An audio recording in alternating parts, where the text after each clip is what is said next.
Oh, attorney, what is it this time? Christy, nandito ka? Yes po, attorney. Oo, invited siya, attorney, pero hindi siya ninang ng bibi ko. Oh. What a coincidence na nandito kayong dalawa. I just came from the court. Itatawag ko sana sa iyo ang balita, Christy. Tungkol saan po, attorney? I don't think this is the right time para pag-usapan ito. Bakit ano ba yun? Sinimulan mo na bibitinin mo pa ba kami? Believe me, Shaira. It's best na mamaya na lang natin pag-usapan after the occasion. Hindi, attorney. Sabihin mo na ngayon, di ba? Para habang magkakaharap-harap tayo.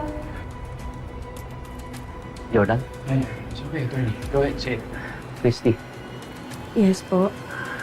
galing ako sa court. Nakausap ko na ang judge na humahawak ng kaso niyong mag-asawa. Bumaba na ang desisyon tungkol sa apila niyo regarding Christy's reappearance, regarding your marriage. Ano pong sinabi ng korte, attorney?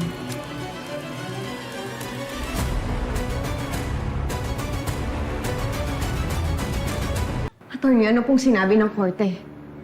Jordan, Christy, valid at legal ang kasal niyo. Sa mata ng batas, kayo pa rin ang tunay na mag-asawa.